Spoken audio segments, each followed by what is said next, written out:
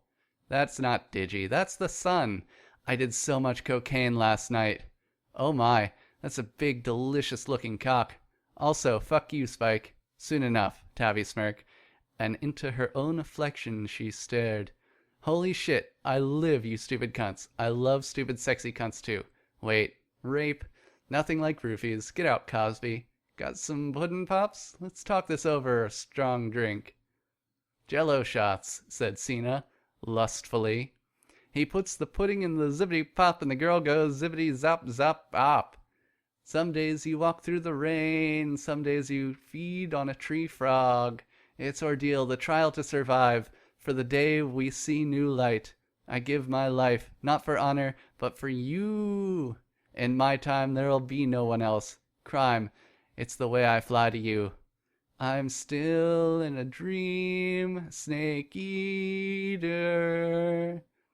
Pinky on a quest to fuck. You're pretty good. For you. You're a wizard, Harry. Oh, we can add gifts too. This takes the porn ship posting to a whole new level. Ship posting intensifies. Oh lord, here we go. Too late. Aw, shit. Lewd. Well, I mean, you can't fuck eyes. Not with that attitude, you can't. You need ambition. Fine, I'll stab them first and fuck their eyes then. Happy? No. Too late. Butts. In Soviet Russia, eyes stab you in the balls. The Soviets never built a true Metal Gear. They don't get a say in this. Why won't you die? Also, my dick. Your dick hardens when it gets hit? Just like everything else I suck? Yours doesn't? Sonata stare. My dick. Gay. And they run when the sun comes up, with their lives on the line. No choice. Gotta follow the laws of the wild. Alive, with their lives on the line. No choice. Out here, only the strong survive. What's done is done. Survive to see another day. The dance of live. The hunter and the agile prey. No guarantee which of them will succeed. Strong or weak. So like Rainbow Dash was walking and shit, right? And Twi saw her and was like, yo, Dash, I want to walk too. And Dash was like, yeah, get your ass up here, bitch. So she did. And Zogzor sucked her dick. That change is unacceptable. That hot, but nope. Go eat a boat. Derpy don't want a busted cap in your ass, but Derpy will do what Derpy has to do if you don't abide the Twidash. Bitch. What has science done? What it needed to. Your face. So Derpy was walking along, right? And then was, fuck. Hey, who got rid of Minty? Fuck you, fuck this. I'm starting my own page. With blackjack and hookers. Please. So Twist was walking along, right? When Filthy Rich saw her and was like, hey, teach me how to make candy. So Twist was like, suck my dick, Bith. And they fucked, and Lickety Split joined in. The end. 10 out of 10. Hello. What the fuck? Boop. Chris, hi. Hey Chris, I see you. We love you, Chris. Don't hurt me, please. Run while you can. This is beyond reasons. Gotta go fast. So Sonic was walking along, right? And Amy Rose saw him and was like, hey, yo, teach me how to go fast. So Sonic was like, get over here, bitch. And Amy was like, aight. And she went over there. And then John Cena? The end? Please no. Just check Testa. What is it, 2011 again? Test? Ignore me? Fucking bullshit didn't work. You fucking ruined it. No touch my pony waifu booze horse.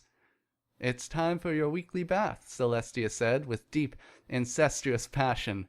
My donut has extra sprinkles this time, just the way you like it. Luna moaned as she rose her voluptuous ass in the air. Celestia began licking the outer rim of Luna's ass. Don't tease me, sis. Stick it in already. Celestia began to slither her tongue deep into Luna's anus. There's a bit of an obstruction here, Luna. Let me get that for you. Celestia began to lick away at the large clump of fecal matter blocking Luna's large intestine. Celestia, being famous for her saliva enemas, made quick work of the blockage.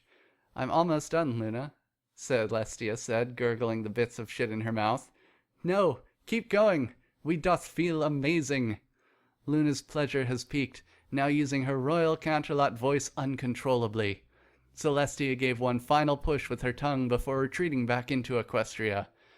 The built-up pressure of shit and saliva exploded out of Luna's plot, covering Celestia. Moaned Luna. I guess it's my turn. I came.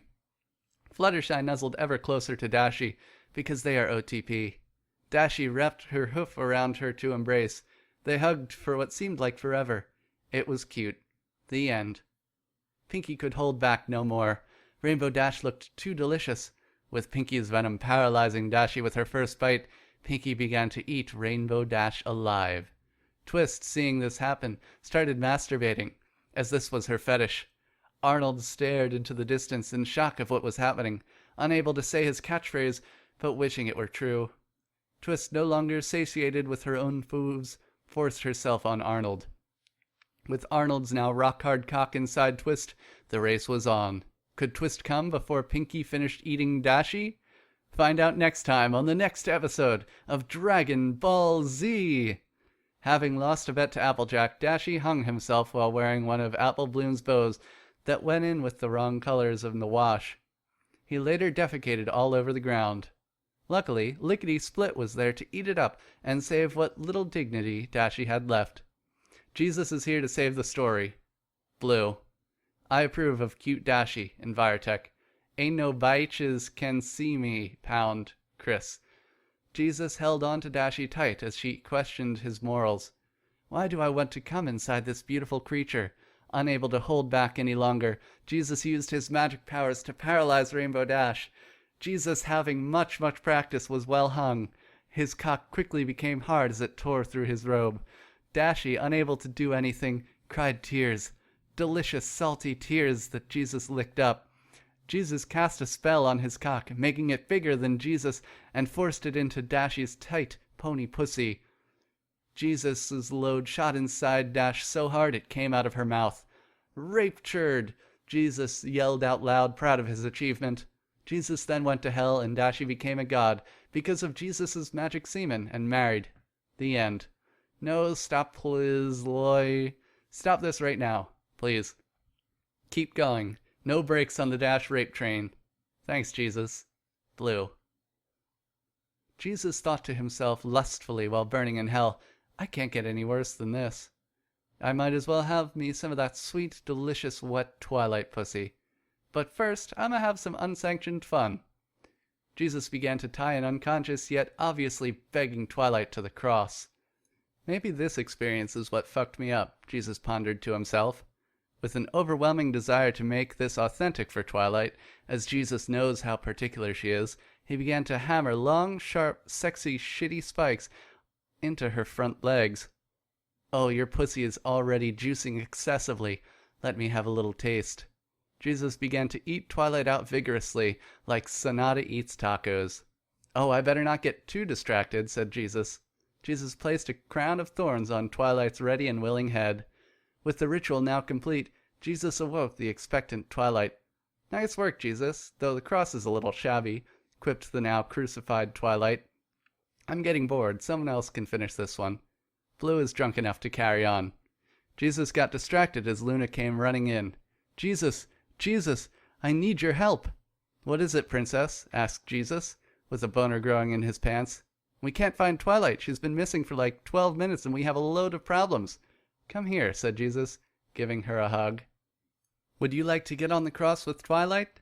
Then suddenly Luna appeared out of fucking nowhere and destroyed Twilight because Senpai didn't notice her.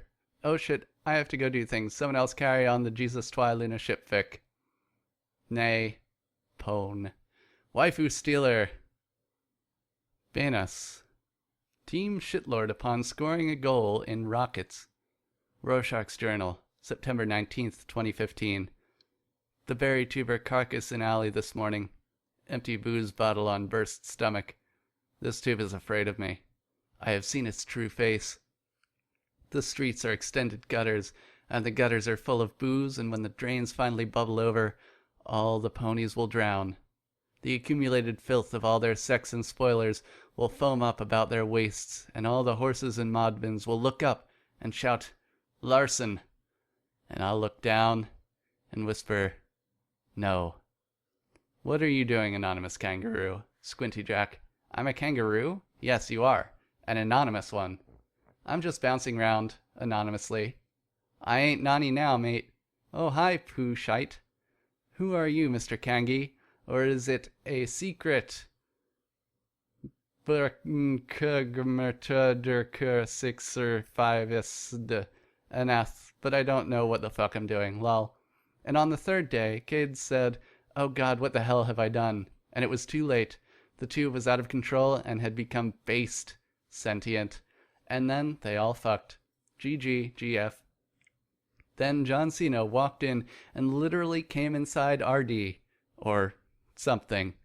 I think RD wants to come inside John Cena. Probably. He is a based cunt. Lol. We need more shitposting to fill these empty pages. There you go, fuckers. I posted shit. Boop. Who's this boat? If I reach page 200, I'll be free. God save the memes. I want you to be left behind this empty page. Yar, here be ye pony of punch. I hate Mamamanum's days. Put your haikus here. Berrytubers sure can write. A ton of these things. Spike the young dragon. Has a crush on Rarity. Likes to eat gemstones. Fuck a fine horse ass. Use your dick and insert it. Come inside of it. Sleep inside a horse. Burst out of it once awake. Smoke a fine cigar. Arnold stayed at home. An unexpected fate twist. They fucked each other. Quiet forest spot. Yay, louder, yay, louder, yay! They finish jointly. Joyces flow through the cracks, moaning out in ecstasy. Fantasy made true. Once more, she whispered, begging, pleading desperately. She needed it now. Together, create a new thing to love or hate. Just make it your own. Slowly, he slid in. Deeper, deeper, deeper still. He did not pull out. 55555 7777 55555. Haikus, you say? That is not a bad idea. Think I'll add one too. Sweat. Other fluids. Hot. Less AC. Night fucking. Dripping everywhere. Ease my mind, she sighed, a half moan of pure pleasure, as she licked the cup. Where did this come from? He said, pointing a red stain. Fuck with the lights off. Literally cats. Penises growing longer. Garden majesty. 200 Kleenex, face down ass up, door stuck dick in. How do you like that? Looking at the sky, she ignored the pussy sand. Real sex on the beach. A dull lawnmower. But that doesn't make sense. Transact fee free. Beep beep, screams the clock. Why haven't you left my house? Too short for regrets. Dick leans to the right. I mean, most are bent like that. Haiku like you do. I need 5 words here. Give 7 sex syllables. I guess I can't count. Nude, exhausted, wet. Never been like that before. Fully satisfied. 3 dicks per square foot. Oh my god, I can eat these. I can eat these. Oh! Fuck a pony pear. Put a thick bit right in there. Grab it by the hair. Frosting on a cake. A bit to the right, she said. Another mistake. Next penis, she said, ready and eager to go. What a happy day. Why are there 2 holes? Wall of bread was here before. Now some is missing. 1 in front, 1 in back. The only way it would work. Was on the table now. I'm so bad at this. Perfect does the practice make, or so they say. Ha ha ha ha ha. Roll off the keyboard. Couple of warm rhyme setups, just like haiku knives. She grabbed his package.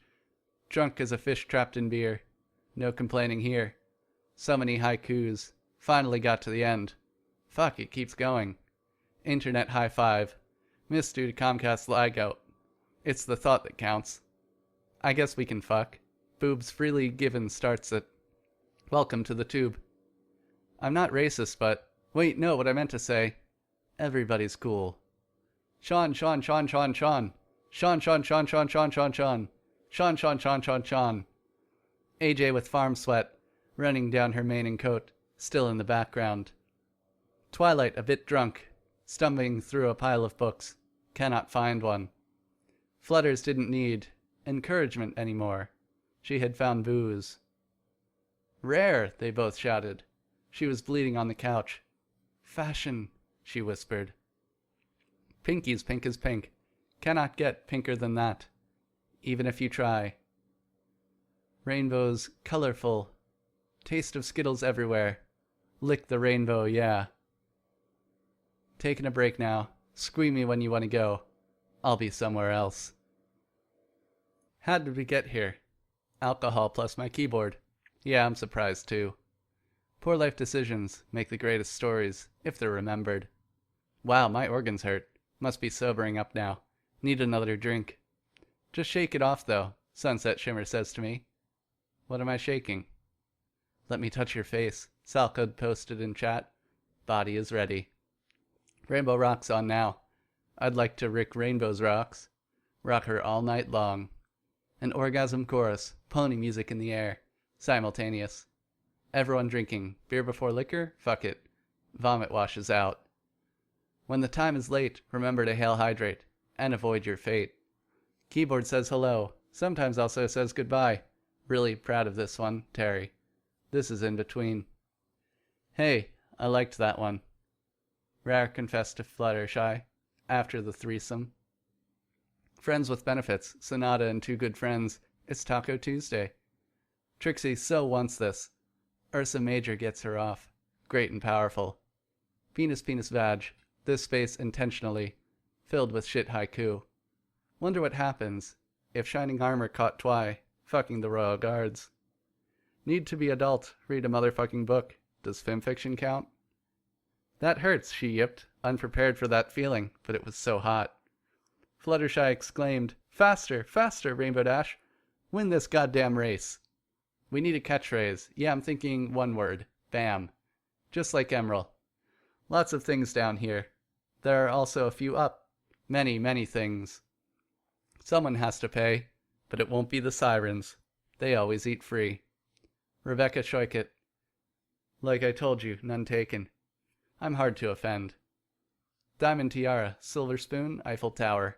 Which girls share the D? Get it okay, that isn't as clever as I thought. Pie family girls. 5 ponies eager to please. It's like Rumspringa. Locked stall in bathroom. Suddenly a standoff here. Who will make noise first? I'm still mad at you. Why not another hate fuck? Always worked before. I like this one. Retro. Everyone have fun. Work together just this once. Team building fuckfest. Whenever you're bored, slutting it up is not so bad. If you're into that. Weird letter to write. Dear Princess Celestia, Flutters likes bondage. Scolded once again. Meet me in the locker room. Disapproving looks. Bring Brad too, they said. Can't believe I fell for this. It'll be fun, they said. Collaboration. Powerful sum of ideas. Working as a team. IDK, it's like, more than independently, we could manage each. Fuck me. Flutters squeaked a line. Awesome. As I want to be. Is the camera on? Of course the camera is on. We're the NSA. Crazy interviews. Lots of interesting questions. Pony casting couch. Hui hui hui. Pinkie Pie eating. A chimichurri vociferously. That was quite the rush. Surprised you were into that. Everyone loves cake. First, a nice hot bath. Then a deep tissue massage. Tension was relieved. Whoa, whoa, what the fuck? Spider came down behind me to read my laptop. This is a true thing. I just realized it was there, over my shoulder. How come I can't stop writing in this format now? I think I am stuck. Long draw from a cig. You missed some, you silly dog. Always spilling food. Ugh, she thought. Regret. Good morning, Twilight, he winked. Waitressing sucks ass. Damn it, another sexy haiku thwarted. Banana costume. Now all we need is fresh pots to have a good time. Well, you've done it now. Rarity saw the damage, an impressive load. Next Tuesday was the earliest Rarity could get her carpet cleaned. Damn it, Berrytube, cleared my history again. That's not safe for work. Tee me up, I'm ready to go. Handfuls of wet fur. Cum doesn't wash out easy. But still no regrets. He came. Fluttershy licked it up quick. A new challenger. Rainbow turned on lights. Can't believe it's really him. Sleep fucking's not rape? Have you ever thought, Rarity asked Fluttershy, about a threesome? What are you doing? Don't you know what's in that bowl? Motherfucking squid. Liger just showed up. Jackalope writes more a haiku. Now that they are here. Damn it, this is hard. Is this 7 syllables? Yes. I'm too drunk for this. 22-9. What an insane score difference. Rainbow Dash had won. Out of doggy treats. Quivering ass on table. Hard day at the vet. Protesters outside. Blood staining Rarity's coat. Fucking plebeians. 13 pages of haikus. Fuck it, let's write some more of this bullshit. Stop editing the header, all of you fucks are lagging up this bitch. Gotta give it up. Element of generous. Is sex included? Ponies are horny. Well, at least the unicorns. Grow them from their skulls. No makeup needed. You look great the way you are. Perfection is you. We call it main 6, but a mere 5 are fucking worthy of the box. Oh snap, son. No discriminate. Derpy's ready to do it. Starting a new job. Rarity fetal. Position is hot and not all that uncomfortable. I break all the rules. It's too easy otherwise. Doing what I should. I do like this game. I try to sex everything. You undo the sex. Thrusts and fury thrusts. Member goes inside and out. Vase cleaning is hard. First time she's tried this. Rarity's pink hole pulses. Ponies chewing gum. Haha, tough one. Gah, got me. Give me something new. Fluttershy is a nympho. Hard to satisfy. Furious fucking. An early facial cum shot. Much to her surprise. Always shave my fur. All the best sales ponies do. Handshake and a wink. BT such haiku. Prolific poetry done. Do you even slash? You need a knife too. Otherwise when I stab you, it's not self-defense. Bodies in the mud. Flashing back to the war. She did her duty. Rarity then sighed. 2 a day is fair enough. But 40 dresses? Mud, sweat, semen, blood. What else will I see today? Working in the ER. Foolproof. Bam. Suck it. You got me. You're pretty good. Kept you waiting, huh? Laying back on bench. Panting, no clothes. Minor burns. Fucking barn fire. Stuck riding the bus, daydreaming of her stallions. Brand new muscle car. Rain is such a bitch. How are we supposed to read Apple Bloom's wet mat? Soft dick made rigid. Rigor mortis is awful. But kind of funny. Nonetheless horny. The deer could not help it much. They grow on his head. Do you want to play? Hide and go seek but with tag. Pinky's always game. This is the longest damn magic school bus /fic I have ever read. Reproductive trip. Come on the magic school bus. Field trip over soon. So many haikus. This is ridiculous. We stay determined. Tee me up, Scotty. Squeed Applejack playfully. My clit is ready.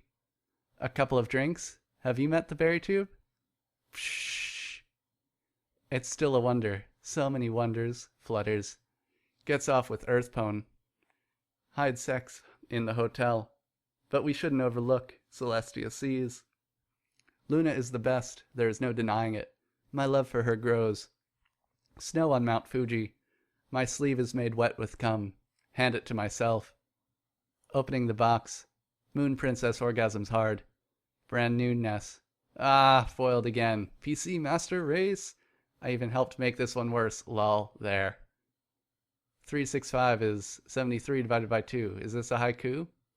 Slick. She licks the semen. Cooking with semen the book. Fluttershy lent her. Luna sad, can't win, lol. Luna and Anon, in a bedroom together. Snow on Mount Fuji. Friendship and shit, yo. Magic makes it all complete. Shiny rainbow thing. Sometimes a girl just needs something in parentheses. Fuck this one. Females made the whole world come. Syllable, syllable, syllable, syllable, syllable. Syllable, syllable, syllable, syllable, syllable, syllable, syllable. It's snowing on Mount Fuji. Japanese penis. It's coming on Mount Fuji. Call it snow, who cares? Be careful washing a male's sensitive penis. In the nursing home, Wrench won't tag his shit. Twist tits, twist one syllable? It is.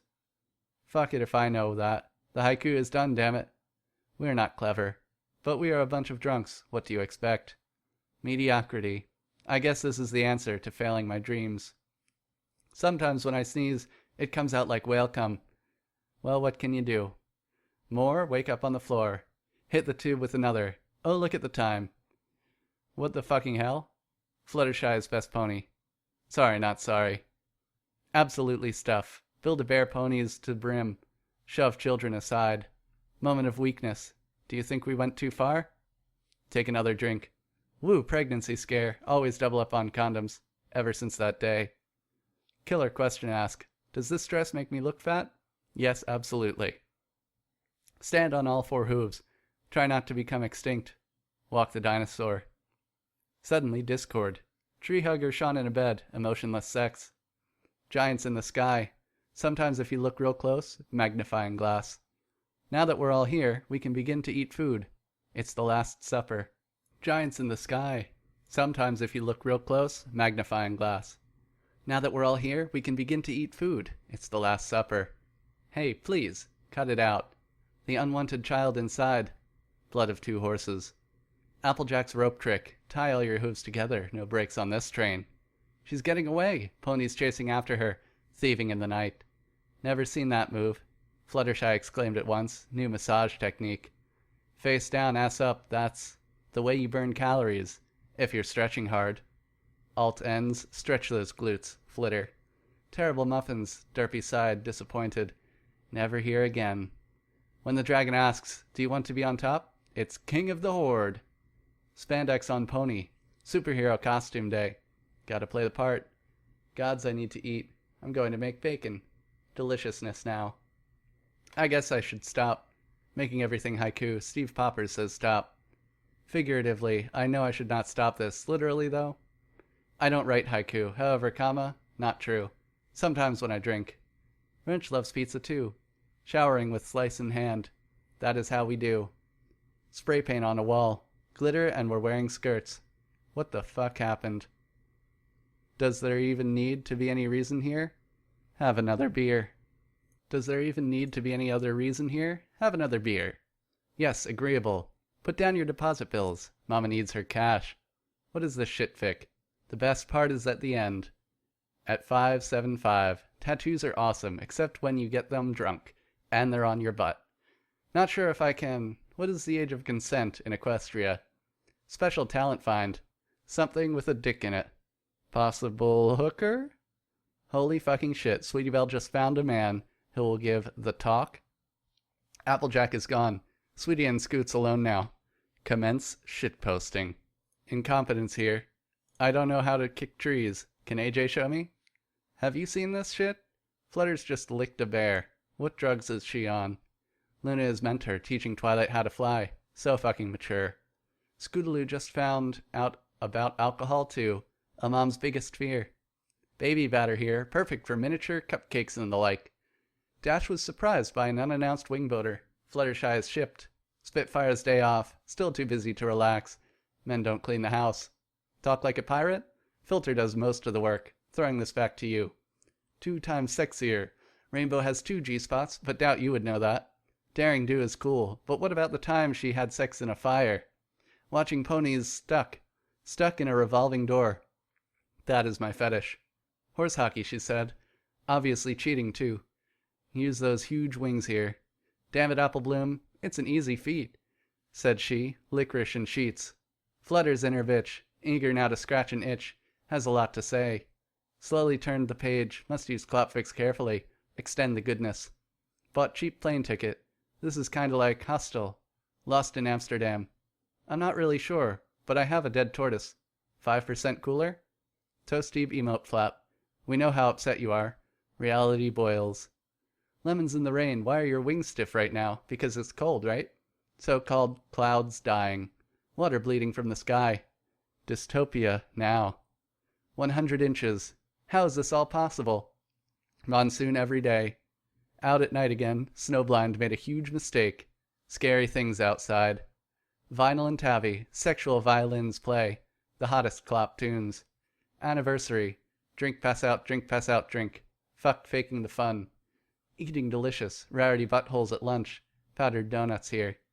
Energy is sick. Pumps my jams all over it. Open mouths to sing. Texting coworkers, y'all can hold it down today. The haiku call me. Just Big Mac and us, sitting on a bench at night, counting the stars. Passed out drunk last night. Drunk by noon again today. How is this my life? I like your style, Anonymous Camel. Get the lube and the baby pool, 'cause really now, Berrytube is here. A guest in my house, alcoholic dinosaur. They have a problem.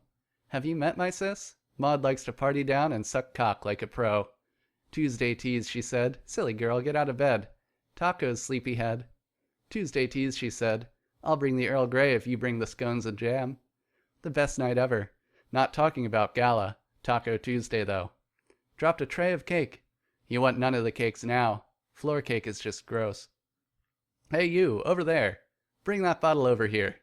Smooze wants to booze, you see. Tree hugger meets so many ponies to have fuck. Corporations now. Tree embrace is best fuck pony. Chariot repairs. A friendship with benefits. Free mechanic use. Smooze is booze, or jizz. Probably none of our biz. His secrets are his. Zekara's seal of approval. Ponies get dressed up, taking it all off later. Lay your sleepy head. Pinky xylophone. Don't need no written music. Bass cannon kick it. Patchouli and sex. Stoners penis worshipping. Tree hugger has wubs. Lost the bottle cap. Nothing can stop the booze now. It claims everything. New experience. A pony clit needs a fist. Oh, this is footer. Diamonds on my flank, making redundant clothing. I am worst pony. Chin up, play Jenga. You've got to set your sights on screwing without mess. Slick lawyer needed. Fluttershy is accused of murdering Twilight. Why must all haiku be 5, 7, and 5? Lower your standards. I'm the pony who rotates the blocks so they fit in the ground neatly. Gummy's seen some shit. It's mostly sex, which is why he loves the cum shots. Librarians know the best hidden spots for hot one-night stands. Put on your war face. Malzententia is clever. I'll wear this mustache. Pork in the Phoenix is the best flavor combo. Your faithful student. Put on your war face. Your beat the unicorn's face. No, not your cum face. John Madden fucks you. The competitive fucking. Gilda stares at you. Searching far and wide. Sisters brought closer at last. I suppose they'll fuck. Hey, Blue, mate, please. Retro wanted me to write you all a haiku, so here you go, guys. It has been a mad, long, tiring, drunk weekend, but it's worth it all. We plebes all love you. Gracious modmans of the tube. Benevolence here. Lyra, that kills him. The hay cart technique is new. The Tantivus calls. This is literally us right now. Too many syllables. You're a squood now. You're a kid now. Help finish haiku, you fucks. Go, go, go, go, go. Go, go, go, go. Gotta go fast. Gotta go fast. Gotta go. Faster, faster, fast. Faster, faster, movin'. At speed of sound, I'm the quickest hedgehog. Around, save some facial. You know you've only got one dick. Change your ways. Learn more moves while you're young and horny, boy or whomever. One day you'll be a man or woman. Oh, girl. He'll help you understand how to sex. Smile like you mean it. Who? Smile like you mean it. Who? Looking back, doggy style. At sunset is on the east side of your mouth. We lost track of the time. 2 hours? Dreams aren't what they used to be. Don't got anything. Some things slide by so carelessly. Thanks, lube. Smile like you mean it. Who? Smile like you mean it. Who? Guitar solo. Aw, shit. And someone is calling my name. Hot. From the back of the restaurant. At least take it to the restroom. And someone is playing a game. Wait till you get back to the apartment. In the house that I grew up in. Parents? House? And someone will drive her around. Bus drivers? On the same streets that I did. I mean, they are public streets. On the same streets that I did. Smile like you mean it. Who? Smile like you mean it. Who? Smile like you mean it. Who? Smile like you mean it. Who? Oh, no, no, no, no, no. Oh, no, no, no, no, no, no, no, no. It's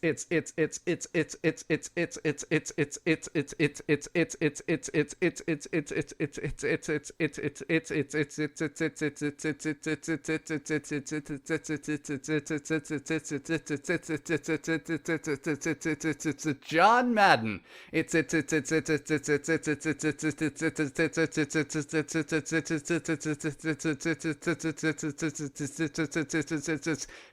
snowing on Mount Spoopy.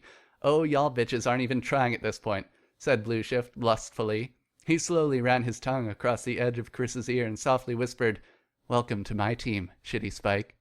Senpai noticed me, screamed Chris, as he collapsed, his quivering loins being too much for him. Blue Shift extended his arms and caught Chris and began to caress the back of his head. My waifu isn't home tonight, Blue Shift whispered into Chris's ear. Then they fucked. I wasn't prepared for this, Chris. The Ed. Aw, that is so cute. Oh, have you considered? Nope, it's pretty good. Makes good servers. Ah, finally my own page. That was a mess, wasn't it? I assume since you're reading this, you saw all that I saw. Quite the trip. I hope you weren't too disturbed. After all, it's all fun and games. If you made it this far, consider taking a moment to appreciate. Go away, this isn't meant for you. Horse butts. Ah, I'm being invaded. This was my safe space. Triggered. It's too late. The end is nay. This page has been tainted by the others. I must go to Applebloom. Wherever I am, I must also shitpost. Hello again. That was scary. For a moment I thought I was doomed to have those others ruin my space. This is better. Such a nice clean page where anything is possible. Now, what to do? I know. Let's play a game. I'm thinking of a number between 1 and 100. Can you guess it? I bet you can't. Have you picked a number? Good. Now you have your own number and we can both have numbers that mean something special to us. We shared this moment in time where we both had numbers picked. It's a special moment. I'm glad we had that moment. Are we friends now? I hope we can be friends. Well, as much as words on a page can be friends with the reader. Perhaps the time spent together might actually mean something. Perhaps when this all passes away and time and wrought destruction on us all, the time we spent together will remain. For what do we have if not our memories? Nothing. But that's okay because we had that moment. Together. TLDR. What's up with all these blank pages? I initially read this as, what's up with all these black people? They are pure and untainted, but now you've ruined this one. Good job. Mom always said I was special. Now I know for sure. I'm very special. The other people tell me so. Love, Chris. XXXXOXOXOXOXOXOXOXOXOX.